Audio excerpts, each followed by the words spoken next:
Hello, everyone. Welcome. Thank you for joining. My name is Riley, and I'll be hosting this webinar for you today. Before we get started, I'd just like everyone to just disable all your notification settings. So that includes all of our presenters today as well. If everyone can please go to their notification settings and just untick all the boxes underneath that drop down. That'll just stop any sounds or pop-ups during the session, which may be disturbing.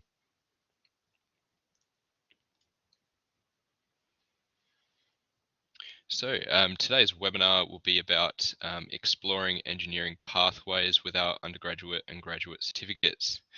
Now we have our list of presenters there. I'll formally introduce them shortly. So the agenda for today's webinar, I'll introduce the presenters, I'll give a brief overview of EIT, and we'll also outline what is an undergraduate certificate or graduate certificate, our entry requirements, fees, payment methods, and scholarships, an overview of the courses offered. So we'll be running through all of the units and the program structures of these courses and giving you a bit of an idea of which one you may be interested in if you go ahead to apply. We'll be talking about our learning support and our course delivery, and then concluding the session with a Q&A. So we hope that we can answer as many questions for you today as we possibly can. And yeah, there'll be an opportunity at the end for you to ask any questions you'd like to in the chat box, and then we'll try and respond to them while we're live. So these are our presenters today. Dr. Milind Sidpura. He's a course coordinator and lecturer at EIT based at our Bentley campus in Western Australia. He has over 18 years of experience in mechanical engineering. He has a PhD in mechanical engineering from UWA, the University of Western Australia. And he's taught and supervised students at bachelor's, master's and doctorate levels. We have Mr. Jason Gabriel, who is our higher education manager, overseeing learning support. He has an immense amount of experience over 10 years in coaching and learning development. And he currently oversees a lot of learning support officers that we have at EIT that support our students throughout their studies. And part of his role is making sure that our higher education programs, such as our undergraduate and graduate certificates that we'll be talking about today, as well as our bachelor's, master's, and doctorate programs run smoothly. We also have Dr. Aklaka Rahman, who is also a course coordinator and lecturer at EIT, but in the industrial automation field. He's an academic with almost 10 years of experience in electrical and industrial automation engineering. He's also a secretary for the IEEE Young Professionals Executive Committee from Victoria. Current research interests lies in the area of industrial IoT, cloud robotics, and virtual manufacturing systems. We also have Mr. Kamahelo Totetsi, who is our lead course advisor from South Africa, and he's been doing that for over 5 years. And Kamo describes himself as a trusted advisor that strives to provide potential students with accurate information that can help them make informed decisions about their future career and study paths. We also have Misael from the Philippines, who is also a course advisor.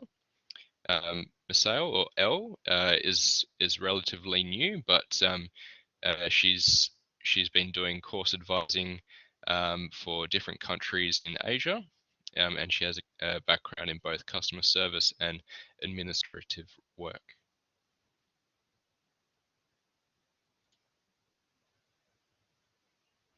Now, just a brief overview of EIT. So we're an engineering specialist education provider. Now, we only specialize in engineering. We only deliver engineering courses. So we deliver courses such as professional certificates. That's what we call our short courses. And we have diplomas and advanced diplomas in the vet sector. Our undergraduate and graduate certificates that we're talking about today, a bachelor's, master's, and doctor of engineering degrees. Now we have industry-oriented programs, so that means we regularly update all of our courses to stay relevant with the industry and make sure we have the best graduate outcomes. We have our vocational programs and higher education degrees registered and accredited by the Australian government. However, we do have internationally recognised qualifications under the 3 international engineering accords, the Dublin, Sydney and Washington Accord. We have industry experienced lecturers. So our lecturers that are presenting in this webinar today, as well as all of our lecturers at EIT, we strive to create a global network of lecturers that have not only academic experience but also real world industry experience that they can apply to their teaching. And we have a unique delivery model which includes our lecturers, dedicated learning support and state-of-the-art technologies, but I will leave that till a bit later because we'll talk about that at the end of the presentation. So what is an undergraduate certificate? So these are one of the 2 course types that we'll be talking about today, and our undergraduate certificate is an undergraduate qualification. So it comes under our Bachelor of Science degree. So it contains 4 units from the relevant bachelor's degree that we offer. And it's a great way to add to your academic portfolio or upskill in your field. So someone with an advanced diploma may look to get an undergraduate certificate, or even someone that maybe have graduated high school recently, but we'll go into entry requirements in a minute or so. And then that leads us to our graduate certificates, which is our postgraduate qualifications that contain 4 units from the relevant master's degree. So similar thing, but our graduate certificates are for those who have already like a bachelor's degree or equivalent, or have significant work experience to be able to gain entry. And we'll go into that in a moment. I'll now hand over to Misael, who will now take us through our entry requirements for both these course types. Thanks, Misael. Hey, thank you, Riley. Hi, everyone. Yeah, so for the entry requirements, we're going to start with the undergraduate certificate. So as discussed by Riley earlier, this is still part of the year 12. So part of the entry requirements is a year 12 senior certificate of education or equivalent for our international students. And it should be completed within 3 years with a minimum score of 60% in math. But we also understand that we also have applicants that have completed year 12 more than 3 years. So if you have completed it more than 3 years, then we would require you to demonstrate 2 years of relevant work experience in the field of study. So, or any relevant experience in engineering. Say, it really depends on the type of engineering field that you will be applying into. But yeah, so let's proceed with the English proficiency requirement for those that have other language other than English as their first language. So it could be different from, we have PTE, but it also termed as IELTS. So there are different names with that. So if you want, you can inquire first with us on what are the accepted examinations or the terms that we use. For example, we have PTE and this one's IELTS. We also have Cambridge exam, and so on and so forth. We have also TOEFL. But the level of IELTS you need to have is an overall score of 6, but you shouldn't have score less than 5.5 in the individual bands. So the methods of satisfying these English language proficiency requirements are generally through, but they're not limited to an Australian Senior Certificate of Education or equivalent, and or specified level of achievement in recognized English language, or satisfactory completion of another tertiary course offered in English. So some would, if they would, some applicants would think that, say, for example, they have another English subject in their tertiary course, they would think that it's already um, required, or it's already enough for the IELTS. So there are certificates for IELTS that should be completed. And yeah, that's it. For the graduate certificate, this one is a post-bachelor degree. So this has different entry requirements. So before you proceed for the graduate certificate, you should have already hold a recognized bachelor's degree or above in engineering or science in congruent field of practice. So this is different from the master's. The master's is the longer version of the graduate certificate. But yes, so you also should have been able to completed an equivalent of first year in bachelor level mathematics, or able to demonstrate recognized relevant work experience. And also have an appropriate level of English language. Again, the same with the undergraduate, but this one with no individual band of 6 and an overall score of 6 as well. Whereas with undergrad, we no individual band with 5.5. This one is 6. And yeah, applicants who hold a bachelor's degree in non-congruent field of engineering. So let's just say you took another bachelor's degree, but you have completed a bachelor's degree of a different field. You are required to demonstrate prior learning and experience that is equivalent to the entry requirement. So that will be assessed by our admissions team as well. But applicants who do not hold a recognized bachelor's degree are required to demonstrate their prior learning and experience that is equivalent to a minimum advanced diploma here in Australia. I mean, in Australia, yes, in engineering, and 10 years technical work. So if you don't have a bachelor's degree, at least you should have an advanced Australian advanced diploma or equivalent for our international applicants, and a 10 years technical work experience in the field. So say, for example, for those who have worked for more than 10 years and they want to continue with their learning but would not prefer longer, or would prefer shorter terms when it comes to studying. So should be able to at least have 10 years technical work experience at the technologist level or above in a relevant engineering field, and it should be in an engineering field of experience. But note that both in undergraduate and graduate certificates, all our application are assessed in a case-to-case basis. So yeah, I think that would be all for me, Riley. It will be Camo presenting for the scholarship program. Thank you.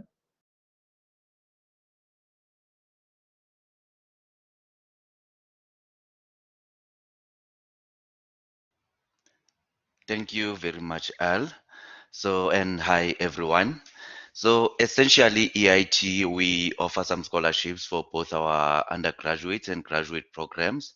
So the first scholarship that I'm going to touch on, it is Equity, EIT Equity Diversity Access Scholarship. It is designed for our future undergraduates and graduate students. So which means that if you are planning to take one of our courses, starting from June or July, if it's in the graduate certificate, you are more than welcome to apply for the scholarship. So what is the value of the scholarship? It is 35% reduction on your tuition fees. It is applicable to all maximum of 4 units, because our undergraduate and graduate certificates are made up of 4 units. And then the number of these scholarships we have per intake, it is 5. And then also, if you're interested to apply, the closing date for the scholarship is at least a month before the course starts. So, for example, our graduate certificates are starting on the 27th of June. So, which means that you have up until the 27th of May to proceed with the application. And then for the undergraduate certificate, which is starting in July, which means you have about up until June to submit your application for the scholarship. So it is applicable to all future undergraduate certificate and graduate certificate students, as I have mentioned, and then the programs are delivered online. And moving on to the next scholarship page, please. Let me see. The next scholarship we have, it is EIT, Aspiring Female Engineer Scholarship. It is also uh, it is also available or open to all of our future undergraduates and graduate certificate students. The value of the scholarship, it is also 35% reduction on your tuition fees. The number of scholarships offered per intake, it is 5. The cutoff date, it is a month before the course starts. So it is open for future undergraduate certificates and graduate certificates, international female identifying students. The programs are online. The third one that we have, it is EIT Academic Excellence Scholarship. The value of this scholarship is 35% reduction on your tuition fee as well. And then there's 5 per intake. The closing date will be the same with the other 2 scholarships that I've touched on, which is a month before the program starts. And then moving swift along. So let's look at the fees and the payment options. So essentially the fees for our programs, they differ from one region to the other. So it is very important that when you're checking our courses online, we have a fee page, or on the program cost page. That's where you can check the fees based on your region, because someone who's in South Africa pays a different fee to someone who's in Nigeria, someone who's in the UK or Australia. So the fees are region based. So how do you make the payment for these particular programs? So we have a couple of options. So the first one is that you can either pay in full upfront for that particular program you are doing for 6 months upfront, or the other option you have, you can pay in monthly installments. Paying in monthly installments also will differ how many units you are taking for that particular program. And then for those who are eligible for fee help, they are more than welcome to also apply that. I think it is related, or it is more pertinent to the Australian and New Zealand people only. And then with the Commonwealth support places, unfortunately, those ones have been exhausted, so we don't have them right now.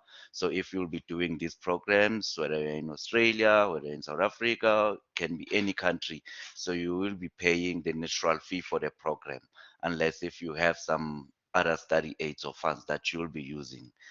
And then for monthly installments, please note that if you're paying monthly, we add 2% administration fee. So which means that the total cost fee will slightly go up a bit with 2% if you decide to pay in monthly installments. However, should you decide to pay in full upfront, you are more than welcome to do that. And if you're paying in full upfront, the fee will not be going up.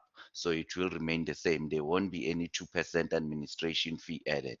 And then also, you can use your credit card. So for you to make the payments digitally, you need to provide us with your account details. And then not necessarily that you must always have a credit card, I think, here.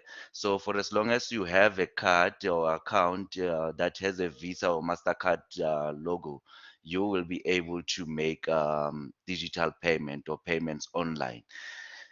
And then moving swift along to the next slide. So let's look at our next intakes. The graduate certificate upcoming intake is the 27th of June, and then the application deadline is the 30th of May. So which means you have up until the end of this month to submit your application online. The undergraduate certificate will be commencing on the 25th of July. The deadline for the application is the 27th of June, right? And then successful students need to spend approximately 10 hours per week per unit. That is the time commitment recommended for our students.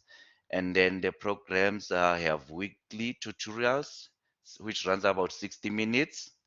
You must also attend 70% of the live tutorials.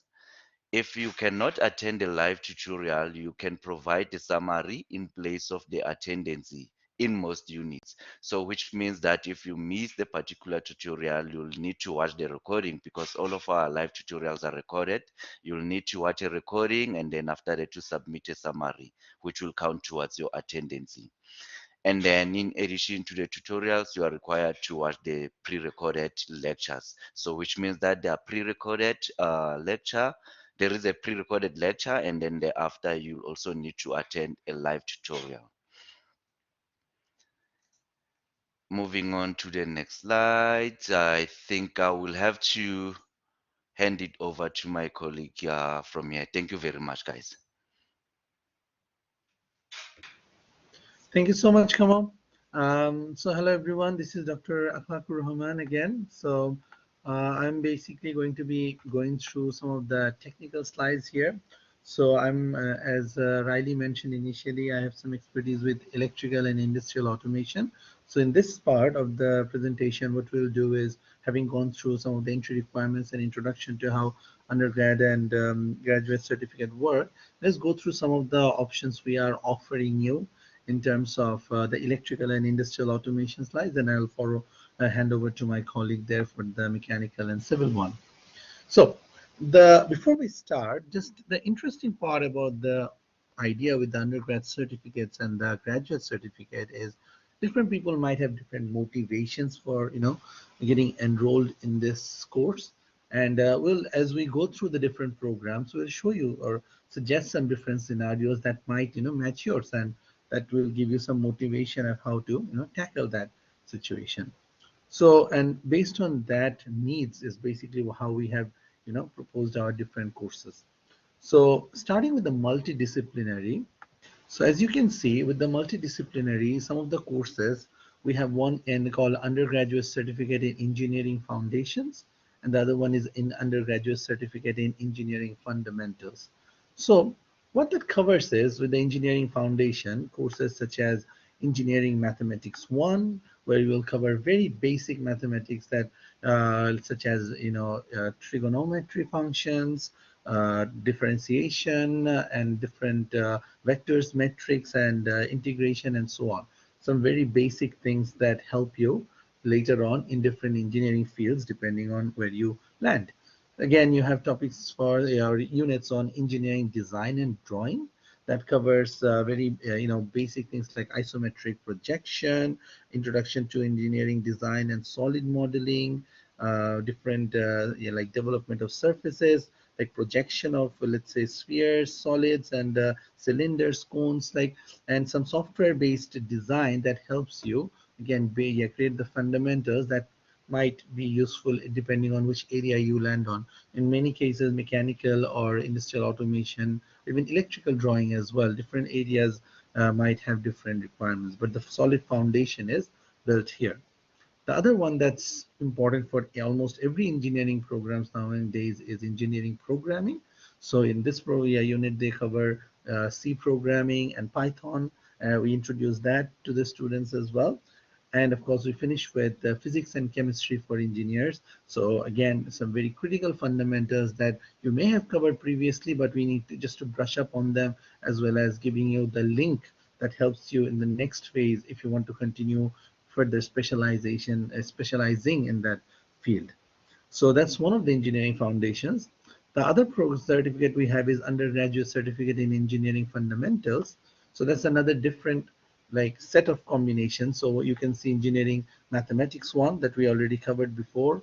We have Electrical Circuit Theory and Analysis. So again, electrical circuit theory and analysis doesn't always mean just for electrical engineering. This is actually very fundamental, like AC power, circuit design. That's actually very basic knowledge that can actually help you, or that can aid you in whatever area you go on to continue. Similarly, you have another topic called engineering dynamics and mechanics, which may seem very focused on mechanical at the beginning, but again, that's actually a foundation course that covers things such as, force, mass, laws of mechanics. You may have things such as, properties of materials. So those can actually come in handy in different fields as well. We already covered engineering design and drawing. So these, as the title suggested in the previous slide, multidisciplinary, are all, both of these certificates are actually core units from our bachelor programs that are actually been designed as certificate courses. How does that help you? So let's say you are in a situation where you want to build this foundation, let's say, and you want to later on do a bachelor course, and you're just doing the undergraduate certificate now, and maybe you haven't decided which particular stream you want to go to. For example, these courses are common for all the bachelor courses. And how does that help you? All four of these courses, if you, let's say, finish this course certificate, and later on, let's say you want to go to any of the Bachelor of Science programs, whether it's industrial automation, mechanical, civil, electrical, all of them, for those 4 units, you will get credit for them. So those 4 units are actually part of all the bachelor programs. And if you pass this course, you'll get credit for all 4 of those units, meaning that you don't have to do them again when you're doing the Bachelor of Science course. So that's basically a great way of starting if you're just thinking about building your foundation for now, and then later on maybe choosing which stream you want to go to. Of course, the other option you can choose is, let's say, going to a specific stream. So I'll start with talking about the industrial automation and the electrical one. Then Dr. Milind will take over about the mechanical and civil. Now, the interesting thing, if you we're talking about the scenario beforehand, like different people may have different mindset. In many cases, what happens with the undergrad and the grad certificates is, let's say you are in a particular industry where you have some amount of expertise. Let's say you are in the electrical industry, or in the power industry, and you have some knowledge, of course, in the electrical power, but you are in a situation where you need to gain a little bit more knowledge on the control side of the aspect. Maybe there is a new automation, well, let's say integration that's happening in the industry and or in your company, and having that knowledge might help you upskill yourself for for the next stage. At that point, what happens is you may not want to complete a full course, but you want to gain specific knowledge about a particular part of that automation industry that you can merge with your knowledge about power industry, and upskill yourself. Similarly, other industries might have the same, and employees in other industries might have a similar situation. So this is where the undergrad and the graduate certificates can be very, very helpful. So have a look. Based on that, we have different sets of undergraduate certificates as well as graduate certificates that you can look at and choose which one may be suitable for you. So first one we have is undergraduate certificate in industrial automation engineering. So this is a very core one, as in like this will give you the basic knowledge of what industrial automation is. So again, engineering mathematics and engineering drawing and physics and chemistry, we covered that. These again come into play because these are foundation courses that are critical for understanding the engineering education anywhere in whatever stream you go. And the other unit you have is process instrumentation and control. So this will cover things such as different types of measurements and fundamentals of control operations at an undergraduate level that will give you the minimum foundation you require to, let's say, start building your career in that field. Okay.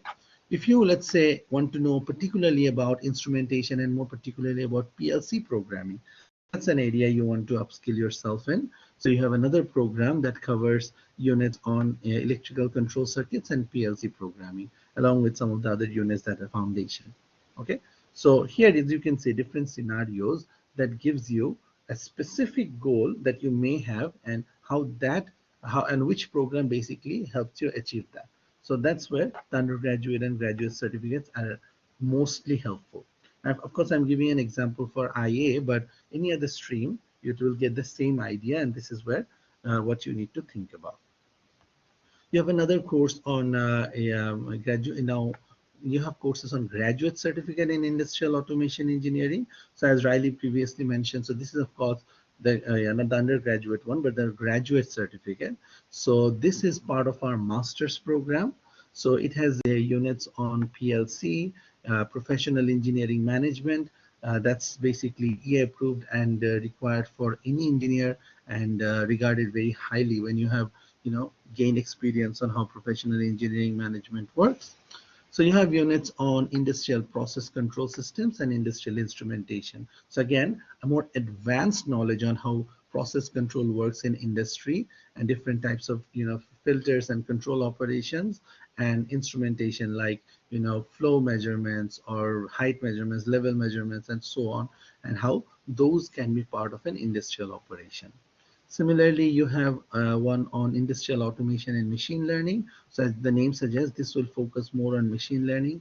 Many people nowadays are so interested in gaining knowledge on machine learning because they believe that's the next thing that's going to be critical in whatever field you are. Having that knowledge will help them. I have seen students from electrical, mechanical, civil, as well as industrial automation, every field, use machine learning in their, let's say, master's thesis, PhD work, and so on. So that program has a lot of potential of giving you that knowledge that can help you upskill yourself. Someone might be interested in going to the safety system and safety engineering. So you have another graduate certificate that that specializes on that. So we have units on safety instrumented systems. And we have a few more. One of our most popular courses is actually this one, Graduate Certificate in PLC and SCADA. So when you talk about industrial automation, the two most critical base built on top of which the industrial automation stream actually is set is programming logic controllers, and SCADA. So SCADA is the supervisory control at the higher level. Programming logic controller is the let's say control operation. So these two are critical parts of an industrial automation process. So this one, as a result, it has both units on process control, controllers, and SCADA. So this actually has been quite a popular course for us as well. And of course, we have one on industrial instrumentation and process control. So this is more specifically for people who are particularly in the process industry and wants to gain a bit more knowledge about that, how control operations can be embedded into the process control.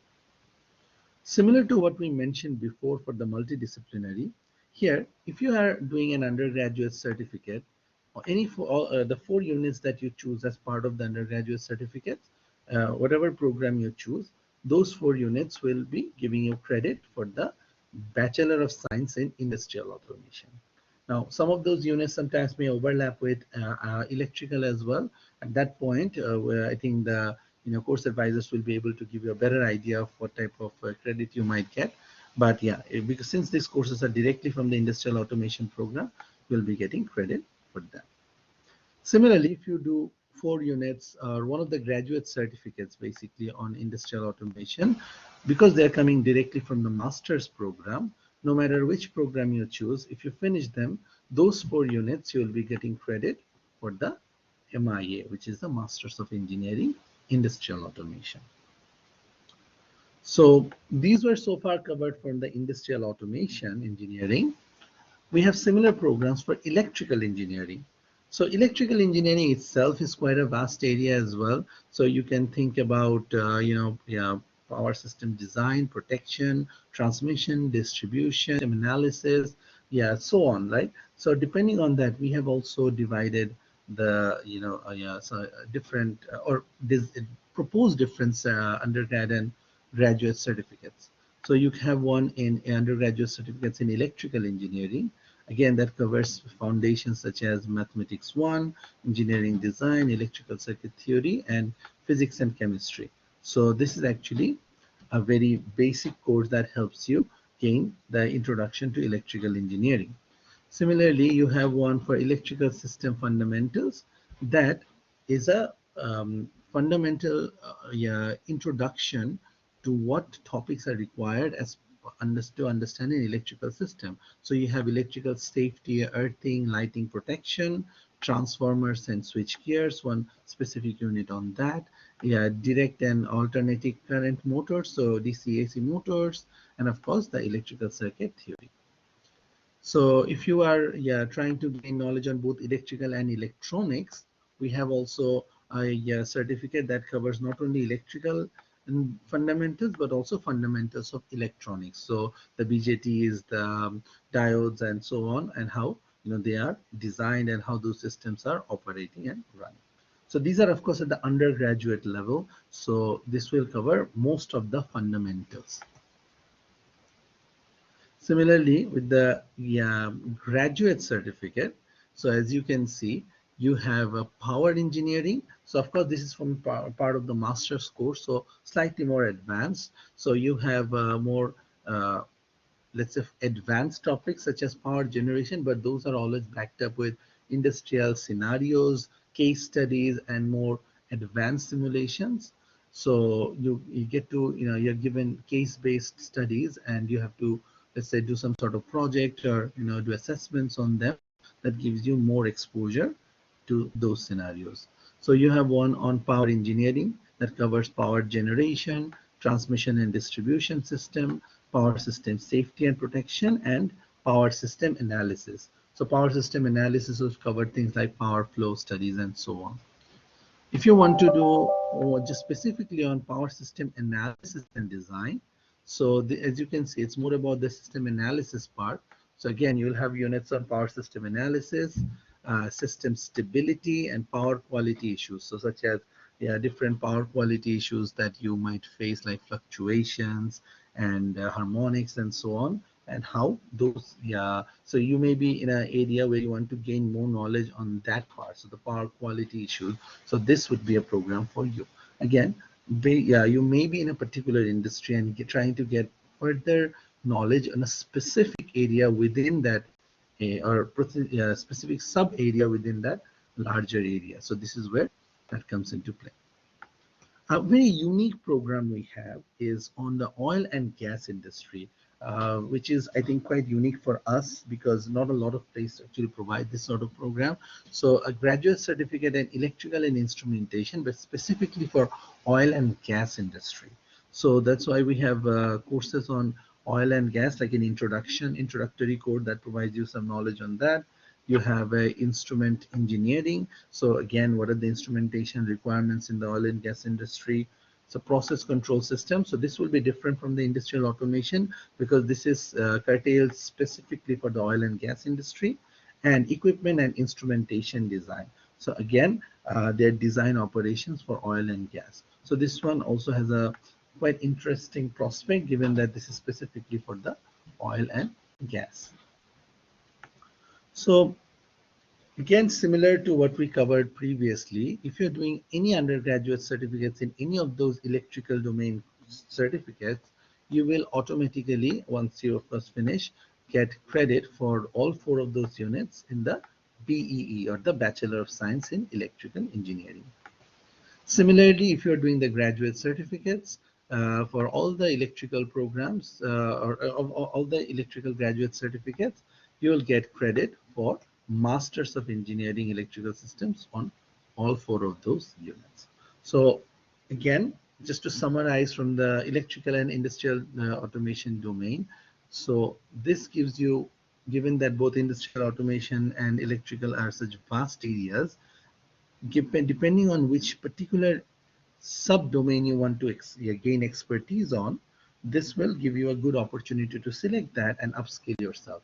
Or it just could be a scenario where you want to gain some knowledge on the foundations. In that case, you can do one of the multidisciplinary courses that we mentioned before, and yeah, so you will be good to go. So at this point, what I'll do is to move on to the next part, which is the mechanical engineering. I will hand it over to our course coordinator for the mechanical stream, Dr. Milind. Thank you. Thank you, Dr. AK. Thank you so much for your presentation. And hello, everyone. I'm Dr. Milind Sidhpura, and I'm actually course coordinator in mechanical engineering, and I used to do civil engineering coordination as well. So what I'm gonna do is I'm gonna let you go through the undergraduate and graduate certificate of mechanical and civil engineering. So starting with mechanical. Now, first of all, as Dr. Akhlakur already actually explained why this undergraduate certificate and graduate certificates are useful, because these certificates are actually micro credentials, which are quite popular these days. Because when you have certain background in engineering and you like to, pursue your career further and you don't have much time, like to commit for a big course, these micro credentials can actually help you try. It's like a taster in a particular area, and you can then develop your skills. And if you really like it, and if you're really going well in that particular area, you can actually continue with the masters or the bachelors depending on what you choose. So let me take you through the undergraduate certificates in mechanical engineering. So there are a couple of them. So undergraduate certificate in mechanical engineering, the UCME, which has obviously, as Dr. Klakur already explained, mathematics 1, engineering dynamics, engineering design and drawing, and physics and chemistry. So these 4 units actually make up the basic skills or fundamentals required to pursue your mechanical engineering undergrad certificate. And the next one we have is undergraduate certificate in fluid power engineering. So if you are working in a certain area where you are dealing with fluid machines like pump, compressors, turbines, and hydraulics, pneumatics type of equipment, in that case you can pursue this with which is having maths 1, physics and chemistry. Then it has this very interesting unit called hydraulics pneumatics, which I teach myself sometime as well. So it teaches you all sort of equipment in mechanical engineering, especially in the fluid power area, including pumps, compressors, turbines, and all hydraulic equipment. So that's that. And then we have undergraduate certificate in energy systems engineering. So it focuses more on the energy side of mechanical engineering, which involves mathematics 1, physics and chemistry, thermodynamics, and energy systems. So those are the 3 undergraduate certificate. And now talking about graduate certificates in mechanical engineering, there are 2 mainly. So graduate certificate in mechanical engineering, GCME, which is actually covering first semester units in it. So MME 501, this is materials for engineers, talking about what type of materials you could select. Then heat transfer would be going through different heat transfer methods and modes. And then we have master's level unit called industrial hydraulics and pneumatics, which really get you into learning further in hydraulics and pneumatics domain, including pumps, compressors, turbines, and all of these drives are also covered in this fundamental graduate certificate. Then you can also go for graduate certificate in process and thermal engineering. If you're working in a process industry or in a power plant, you like to know more about that, right? So in that case, these 4 units, which are heat transfer, would teach you how heat is being transferred using convection, conduction, radiation. Then you'd be also learning about pump, compressors, turbines, because those are the key components of a process industry.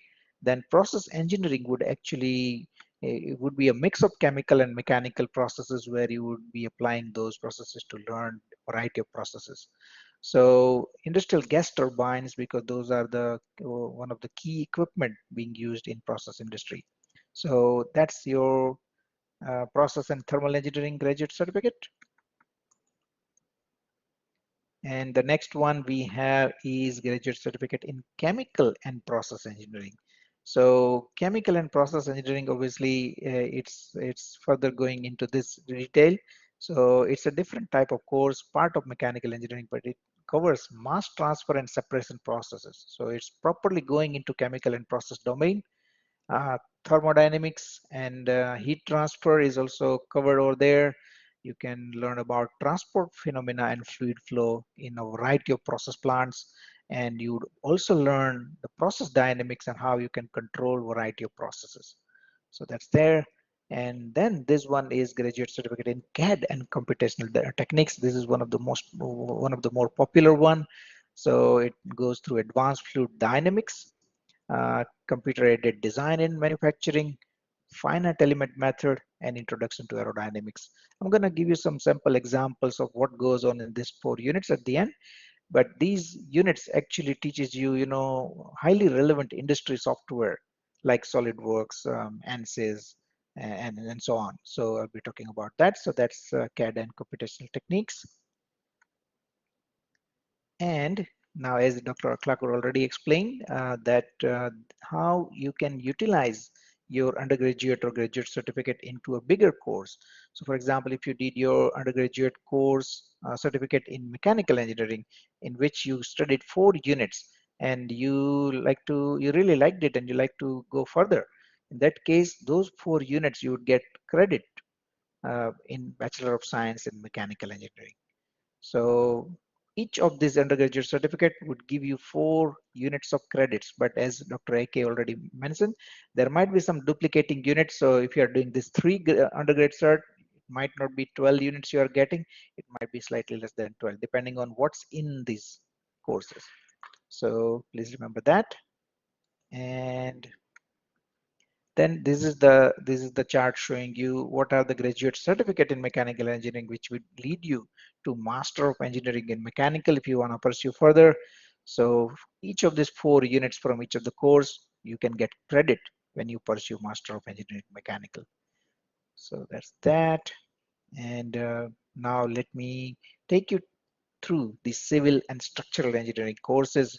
It's one of the, the evergreen type of course. Construction and civil industry never stops.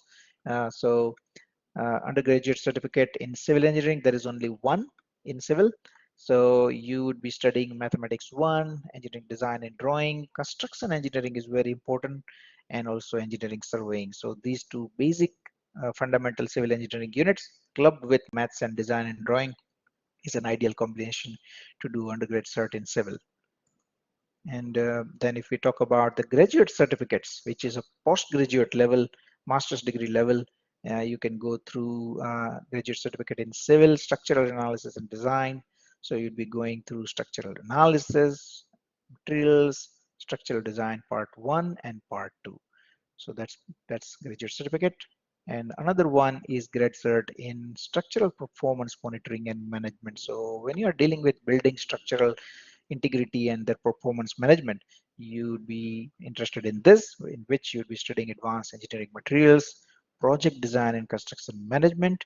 You'd be also looking at how earthquake can be affecting your building construction, and you need to design accordingly. And you can also talk about structural refurbishment and structural failures in case of an accident and how you can prevent it. So that's there. And grad cert in civil structural in general would be teaching you very fundamental postgraduate level units called structural analysis, materials, structural design part 1, and obviously project management. So that's there. Then you have graduate certificate in civil transportation engineering as well. And these would cover maintenance practices in transport industry, sustainable engineering principles, construction materials for pavement engineering, and also public transport is being taught as a part of civil transportation. And as usual, if you are doing an undergrad certificate in civil engineering, you would get 4 units credit in your Bachelor of Science in Civil Engineering course. Next one is obviously graduate certificate in civil. Each of the graduate certificate in civil engineering, you would get 4 credits, 4 units credit as a credit in Master of Engineering in Civil Structural. All right, and we have one more course, which is safety and reliability engineering. This course is very interesting, guys, because many of you might have studied, bachelor's or maybe diploma in mechanical, civil, electrical, or industrial automation, but you are not exactly working in that field. You are more into the safety and reliability side of any industry. So if you're working on the safety division or reliability division of your company, and if you like to pursue in that direction, anyone from with any engineering discipline qualification can actually take safety reliability courses. So this one is a graduate certificate in safety, risk, and reliability, in which you would be studying about intro to safety engineering and risk management, incident accident investigations, safety systems, and data analysis and statistics. All of this is required in safety, reliability, and risk management. And another one we have is asset integrity and reliability engineering. So you'd be learning about safety systems, data analysis, asset integrity and management, and reliability engineering. So if you complete any of these graduate certificate in safety and reliability, obviously you can again get 4 units of credit in Master of Engineering in Safety, Risk, and Reliability. And we have quite a few people working in the industry in the safety domain. They are actually undertaking this graduate certificate now, and it's getting momentum. So I would like to actually now show you what actually happens within a graduate certificate course, for example. So even though if you think it's a short course, only 4 subjects or 4 units you are studying, but a lot goes on, and you would be amazed to see the industry lecturers, because lecturers who are teaching you these units, the subjects, are actually experts in the industry. We don't really hire someone with some basic knowledge and teach you from a book. No, we actually like to hire, industry experts or academic experts who can actually teach you the real stuff, which can be applied directly into your workplace. So for example, in GC CAD, Graduate Certificate in CAD and Computational Technique, that's a course, a graduate certificate course in which we have a subject called CAD CAM. So we have a professor from Canada streaming into the classroom, teaching you how to create components and assemblies in SolidWorks and SolidCAM. And similarly, we have another expert flow streaming into your classroom who teaches you the software called ANSYS, in which they would be teaching you finite element method and how you can use FEM analysis to do stress analysis and strain analysis of a particular object. So that goes on there. And also we have 2 units called Advanced Fluid Mechanics and Aerodynamics, in which we again use ANSYS Fluent to actually model certain elements and equipment into the fluid domain. So you would be actually learning from an industry expert who is an expert in ANSYS company itself. That person actually is your lecturer and teaching you how to design an F1 car and how can you do a wind tunnel test in a simulated environment. You can also simulate certain aircrafts, A380, how you can do it on a software. So that type of stuff is being taught in your graduate certificate. So by choosing the right undergraduate or graduate course, you can really catapult your career. And I guarantee you that you won't get disappointed. You would be empowered. So that's all from my side, guys. All the best. And handing over to my colleague, Jason. Hey everyone, welcome. Before I begin, give me a bit of a emotion about how you're feeling about the session so far. Little emoticon in the chat box.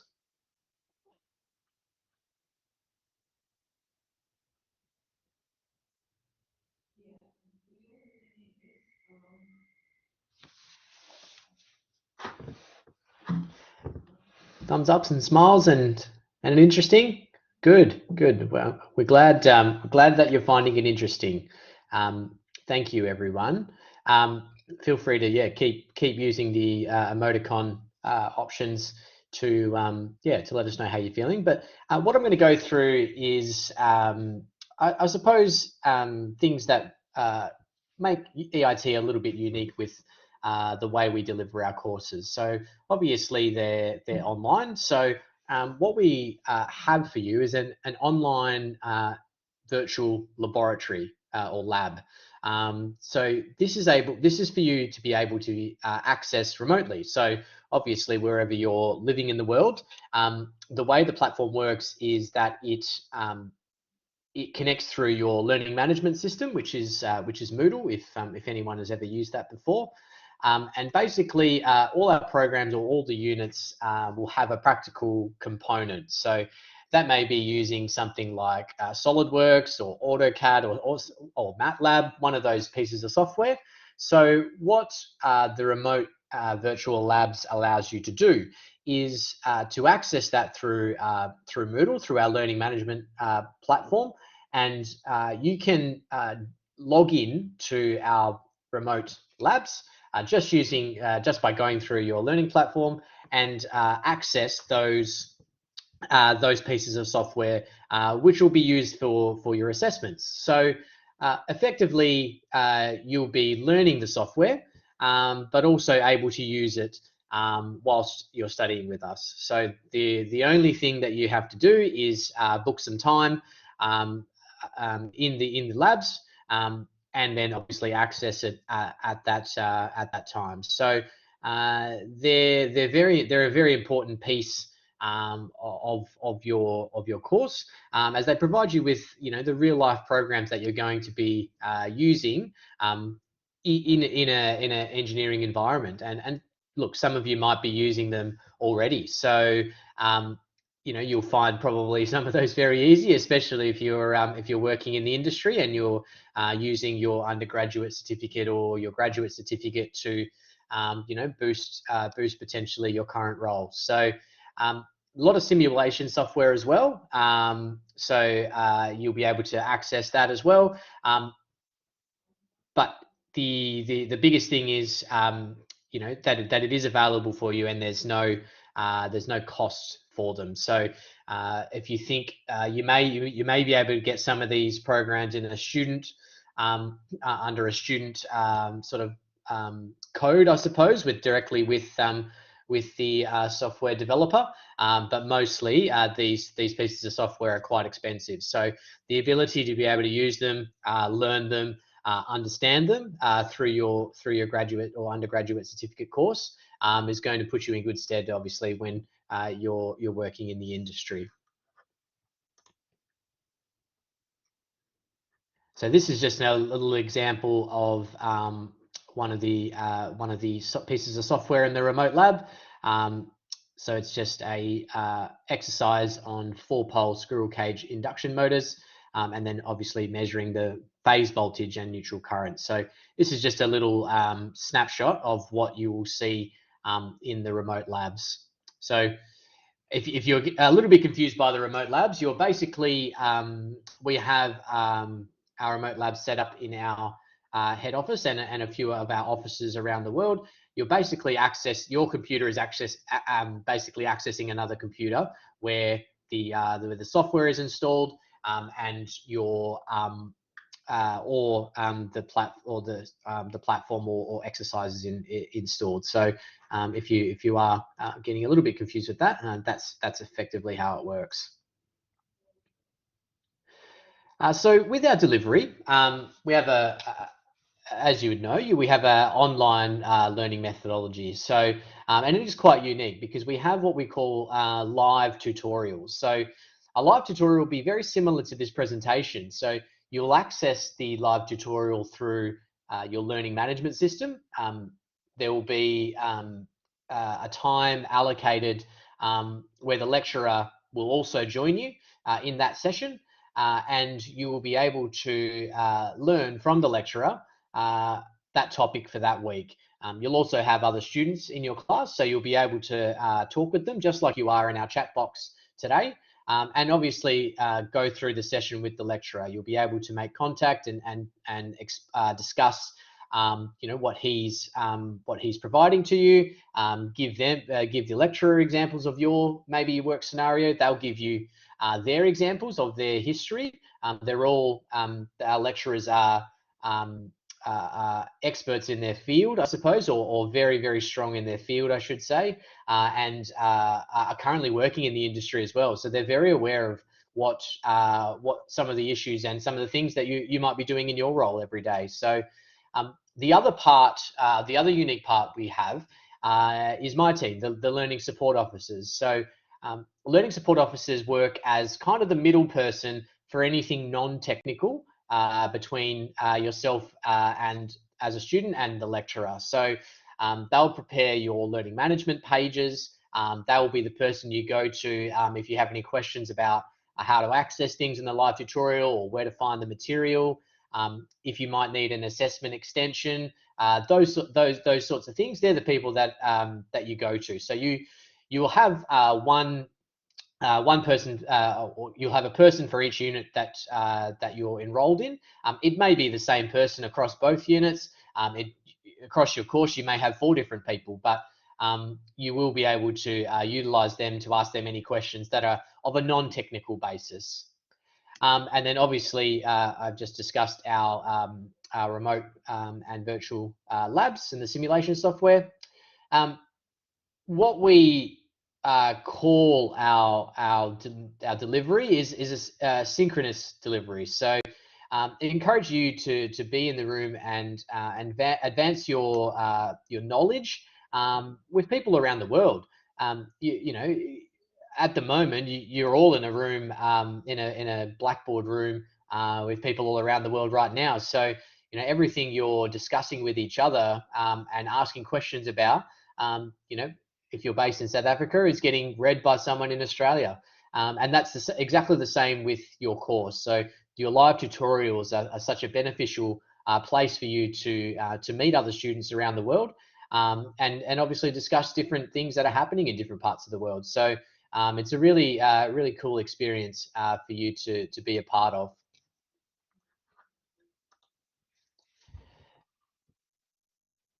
And as I mentioned earlier, our lecturers are based all around the world. So there's a bit of a guide there, for where they are based. So they're also based around the world. So the live tutorial times will be based on, you know, the best available time for them, because they are working in the industry as well. So we need to allow them the ability to be able to join your session and teach you. But they are also based around the world, so they can understand, you know, something that may be happening in your country or you know, another country, because most of them have travelled as engineers as a part of their working life. So they have shared a lot of experiences that you've shared as well. So not only are the live tutorials a great chance to obviously learn that knowledge, but it's a great chance to network with them as well and understand and maybe ask different questions that you may be experiencing in your current roles in the industry. And just lastly from me, just a bit more on the learning support officers and the learning support team. Myself and my team, we're actually based all around the world as well. So we have LSOs in Perth, Western Australia, and Melbourne, Victoria, and then in South Africa. I think they're in Johannesburg, I think, and we have an LSO in the UK. So as you can see there, we being based around the world, we also cross multiple time zones. So we can try to get back to you, you know, as quick as possible, obviously pending that your time zone and your LSO's time zone, and obviously provide you with support for the questions that you're asking. We encourage you to provide us feedback and any concerns or questions that you have. There's nothing that we haven't been able to handle, and we're very happy to help you as much as possible on your learning journey. The LSOs, or the higher education administrative team, also have an email address, which is hesupport@eit.edu.au, and that's our communal contact address, email address that students can obviously contact us on should they have any questions. So if you are successful in your enrollment into your chosen course, this will be explained during our orientation, and obviously provide you that email to be able to contact. So that's all from me. Thank you very much, everyone, for joining us, and we hope that we receive lots of applications from you, and wish you all the best. Thank you very much.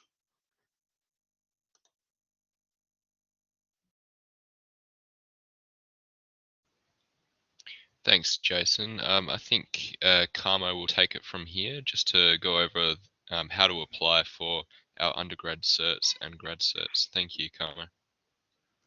Thanks, Riley. So now, yes, let's talk about how to apply. So firstly, you will need to visit the relevant graduate or undergraduate certificate that you are interested in. That will be obviously going to our website. And then you will need to click apply now and fill out the short online form. So please just allow me to reiterate here. So when you're filling out this online form, make sure that you provide us with the most accurate information, including the country you live in, so that the information that you receive, it is relevant to the region or the country where you live. And then immediately after completing the short form, you will then receive an email containing an apply now button to start your application online. So when applying online, just make sure that you answer all the questions, you tick all the relevant boxes, and then not forgetting to upload the following documents. So as you apply online, you will need to upload the certified copies of qualifications and evidence of results. You will also need to upload your latest CV or resume, and then your CV must include a detailed summary of your previous education and work history. You will also need to upload a photographic identification, can be a passport, it can be your driver's license, an ID or similar. Just make sure that all the documents that you upload are certified or notarized. And then if you have any queries regarding the application, regarding the course, please feel free to email me on the following email, which is gamuhelo.soteti@eit.edu.au. Thank you very much.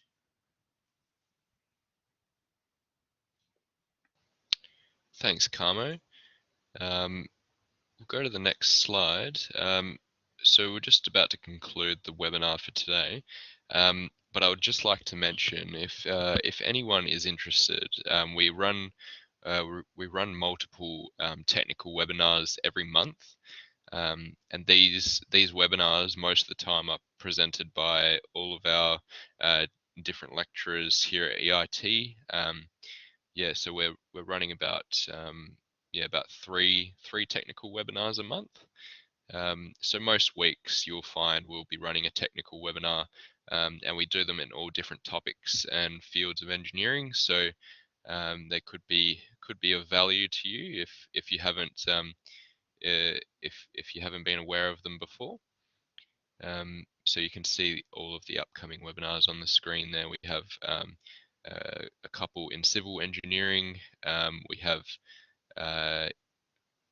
electrical engineering. We have industrial automation, and we also have many more coming. You just need to go to our events page on our website, and you can find all of those technical webinars. Now, I know this webinar did focus on our undergraduate and graduate certificates.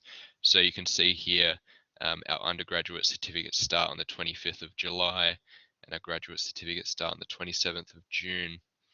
Now, I listed all the other courses there in case anyone was interested, but basically our undergraduate certificates run with our bachelor's degrees, which also start on the 25th of July, and the graduate certificates start with our Master of Engineering degrees on the 27th of June.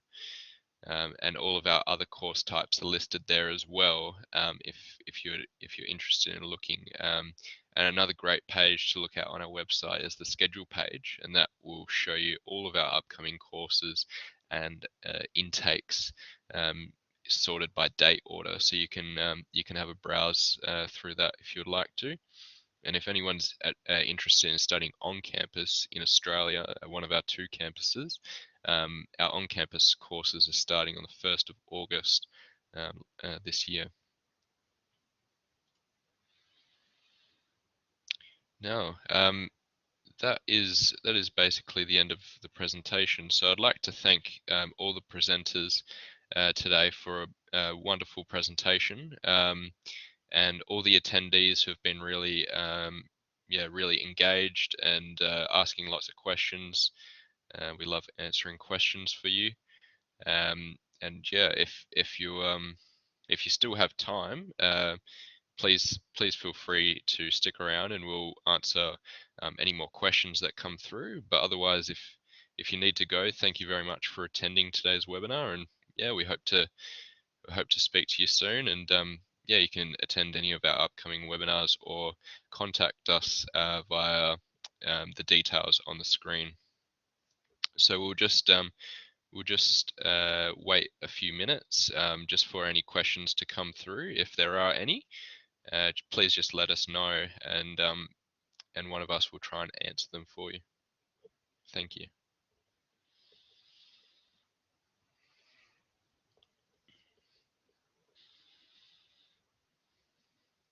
Thanks, Robert. Thanks, Sam. Thanks, Prashant. Thanks, Johannes. Jean-Luc.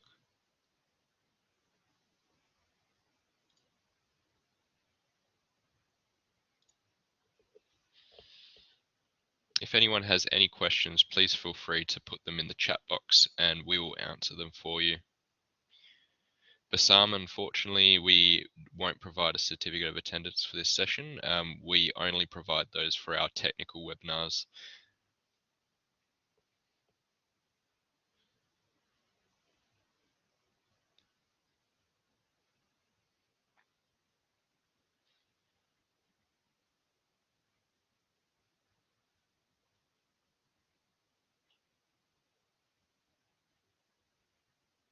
Yep. So Robert, if you're looking to apply for a scholarship, you would likely fill the form out and upload that with your course application. And I'm sure if you reach out to one of our course advisors or even Camo, just reach out and we can assist you with that.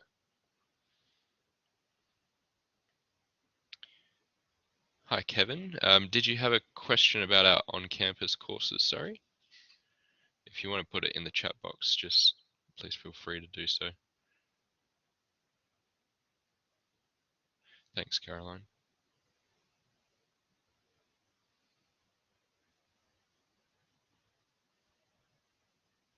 Yep, as Masao said, if you go onto our website and you inquire about any of our undergraduate or graduate certificates, you will be given the option to book a call with one of our course advisors. You can actually book a, I think it's a 15-minute time slot, and you can, and one of our course advisors will call you during that time that you've allocated, and they can discuss all your course queries with you on the phone.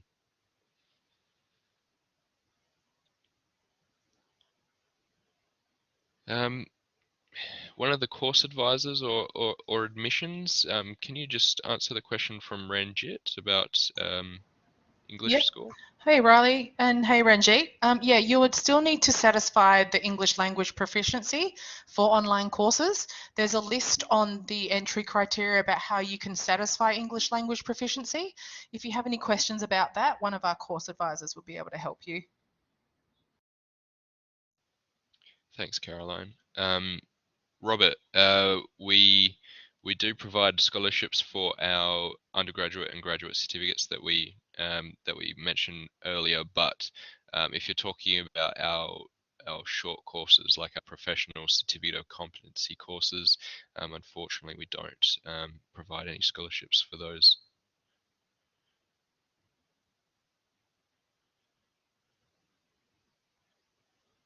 Yep, and please note, everyone, we will send an email tomorrow with the PDF slides and the video recording of this webinar, so you can go through it again.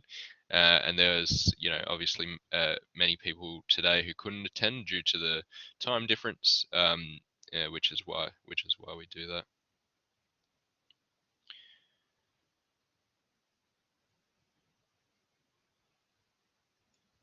Yep, Samson, if you're just getting in contact with us or inquire about one of our on-campus courses on our website, our course advisors will be in contact with you.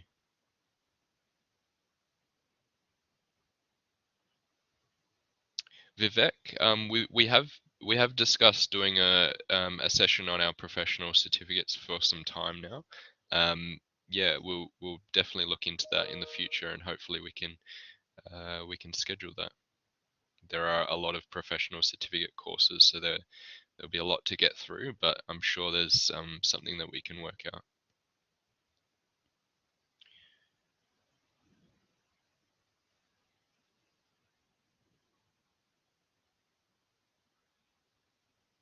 Yep, if you just go to our website and go to our scholarships page, you'll be able to see all of the applicable scholarships. You can select, you can filter down the scholarships to course type.